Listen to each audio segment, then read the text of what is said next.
that's how I grew up for the first 6 years of my life in Papua New Guinea, home to some of the most spectacular and diverse rainforests in the world. Shortly after my 6th birthday, I was told that we're moving to Austria, a place I'd never heard of at the time. And I can remember when we were landing in Vienna, the capital city of Austria. I looked out of the window of the plane, leaned over to my sister and shouted, "Lauren, look, all the trees are dead." I've been used to the colourful rainforest, the colourful coral reefs, and the colourful people. And here, everything seemed to be black and white. And at first, all I really wanted to do was return back to my known paradise. However, I realized that this wasn't possible. I was about 13 years old and my parents are pretty much in control of my life. Which brings me to my first point. To reframe. To find a way to see things differently. As you know, I wasn't too happy with my circumstances. However, I couldn't change them. So I decided to find a way to embrace my new situation. And I did this by simply looking around. By looking at what is beautiful in this new place that I'm in. And I was kind of shocked because I actually ended up finding quite a lot. And that's how I learned how to love Austria. And no matter how difficult your circumstances may be to you, there's always something positive you can take with you from those circumstances. All you have to do is put the picture in a different frame and see a better reality. Which brings me onto my second point. To seek help. Know and trust that there is always help out there. Change can be quite difficult at times, and for me, changing schools was quite a difficult decision. I wasn't sure if I should stay at my old school, which was the easy opt-out, or reapply for Sankt Gilgen International School. And I decided I'll stick with my old school. It's easier option, as I said, and not much risk involved. After the first day back at that school, I realized I'd made the wrong decision. However, I did tell my parents that whichever decision I make, I'm going to stick with it. And that's what I did. I decided to suppress my emotions and just fight through it. However, luckily, my parents knew that I was unhappy. So they started engaging with me on a conversation. And the real issue and the real problem which was actually holding me back from telling my parents about me wanting to apply for Sankt Gilgen International School was actually that my girlfriend was dealing with an immense issue at the time. And I wanted to be there for her. I wanted to help her out. So I stuck with her and I told her that one thing that we could probably do is go to parents, go to adults and talk to them about the problem we're facing. However, she remained resistant. And I found that this is a common tendency among teenagers, that we tend to keep our parents, or in general actually adults, quite uninvolved with the issues that we're having. However, we really need to get rid of that mindset, because once you involve adults in the issues that you're having, they'll really bring such incredible and thoughtful and helpful advice to any conversation. And I mean, I get it. I'm a teenager myself, and often I think I don't need any advice. I mean, look at me, I'm standing up here in front of you guys telling you what to do. I'm kidding. But these days, especially with the minds of our peers and the brilliance of the internet, it's so easy to overlook the fact that there are actually others out there to help us. We just need to be open to their help. And to the teenagers in the room today, and also watching this, please be open to letting adults in on the issue you're having. At least one adult, no matter what's going on, just talk to them, because they will be able to help you in ways that your friends can't, and especially the internet won't be able to. And to all adults in the room, please be open to helping out us teenagers, because sometimes all we need is just someone to guide us. So, for me, I decided to let my parents in on the issue that my girlfriend and I were dealing with. And it turned out that what we had been facing was actually something that was far beyond both our capabilities. Not only that, I also told them about my issue with changing schools, and I told them I'm unhappy with my current situation, and I would like to reapply for Sankt Gilgen International School.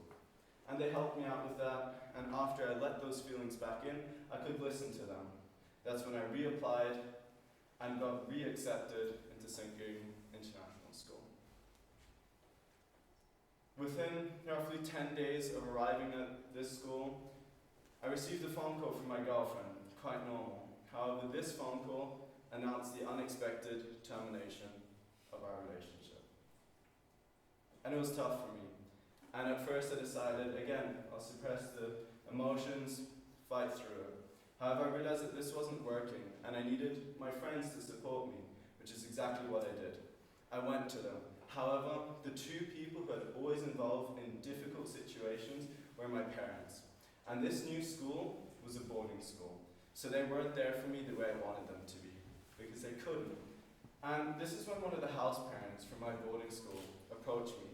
And it was quite unexpected because I was not really expecting and involving him on the issue that I was having at the time. However, it did make me realize that, in fact, even if it might not seem that way, we're actually surrounded by people who are willing to and able to help us. All we need to do is be open to their help and ask for their help. I know it's not easy to ask for help, however, I do think that it is absolutely essential when it comes to recovery. Because change is in fact inevitable, but support is infinite. So please take the resources you have and be resourceful. My third point is to be yourself. Be your authentic you. When I arrived at my new school, I had a little voice in my head say to me, "Look, Jack, it's a new school, they're new people. You could be a totally new you." Sounds pretty good, but after thinking for a while, I thought, why should I?